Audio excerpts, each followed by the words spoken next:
নমস্কার বন্ধুরা, সকলকে আমার চ্যানেলে স্বাগত। আমরা মোটামুটি সকলেই জানি আজকে অর্থাৎ 12ই আগস্ট 2025 সুপ্রিম কোর্টে বহু প্রতীক্ষিত ডিএ মামলাটি শুনানির জন্য দিন ধার্য করা আছে এবং এই শুনানির ঠিক আগেই সুপ্রিম কোর্ট থেকে এই ডিএ মামলা সংক্রান্ত বেশ কিছু চাঞ্চল্যকর তথ্য উঠে আসছে এবং এই তথ্যের ফলে মনে করা হচ্ছে সুপ্রিম কোর্টে ডিএ মামলার উপর বেশ কিছু এফেক্ট আসতে পারে। কি সেই তথ্যতে কি বলা হয়েছে সকল কিছু আজকের ভিডিওতে বিস্তারিতভাবে আলোচনা করব। ভিডিওটি ডিএ মামলা সংক্রান্ত অত্যন্ত গুরুত্বপূর্ণ, তাই প্রথম থেকে শেষ পর্যন্ত অবশ্যই ধৈর্য সহকারে দেখবেন এবং ভালো লেগে থাকলে অবশ্যই একটি লাইক করবেন এবং সকলের সঙ্গে শেয়ার করবেন। আর সেই সাথে এই চ্যানেলে যদি প্রথমবার হয়ে থাকেন এই রকমের ইনফরমেটিভ ভিডিও আরও দেখার জন্য যারা এখনও পর্যন্ত এই চ্যানেলটিকে সাবস্ক্রাইব করেননি তারা অবশ্যই চ্যানেলটিকে সাবস্ক্রাইব করে নিতে ভুলবেন না।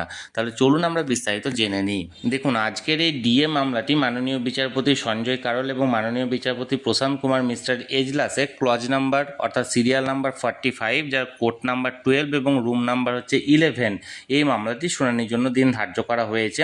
এখানে সিরিয়াল নাম্বার 45 হলেও ঘাবড়াবার কোনো কিছু বিষয় নেই, কারণ এই মামলাটি ফিক্সড একটি সময় দুপুর 2টোর সময় শুনানির জন্য ধার্য করা হয়েছে। এবার এই মামলাটির একটি অফিস রিপোর্ট জারি করা হয়েছে। অফিস রিপোর্টে বেশ কিছু তথ্য তুলে ধরা হয়েছে। কি তথ্য তুলে ধরা হয়েছে অফিস রিপোর্টে, চলুন আমরা এক নজরে বিস্তারিত জেনে নিই।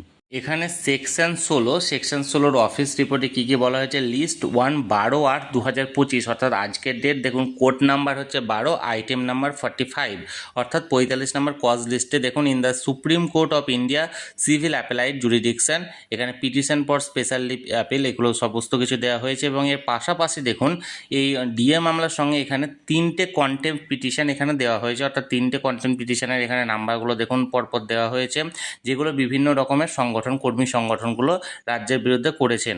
এবং এর পাশাপাশি দেখুন বিভিন্ন রকমের যে বিষয়টা বললাম 45 নম্বর সিরিয়াল দেখে এখানে সমস্যার কিছু কারণ নেই, কারণ এখানে দেখুন লিস্ট 1 12/8/2025 আর 2 PM অর্থাৎ এই দুপুর 2টোর সময় এই মামলাটি ফিক্সড শুনানির জন্য এখানে দেওয়া হয়েছে।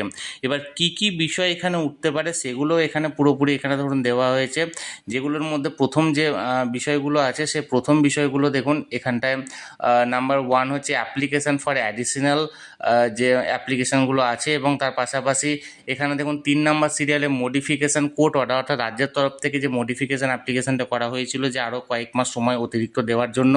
এছাড়া বিভিন্ন কর্মী সংগঠনের তরফ থেকে রিটেন সাবমিশন বা অন্যান্য যে সমস্ত বিষয়গুলো আছে সমস্ত কিছুই কিন্তু এখানে তুলে ধরা হবে। অর্থাৎ আজকে মূল ডিএ মামলার যে শুনানি, এই শুনানির পাশাপাশি যে সমস্ত কন্টেম্প মামলা আছে সেই কন্টেম্প মামলাও এখানে অ্যাড করা হয়েছে।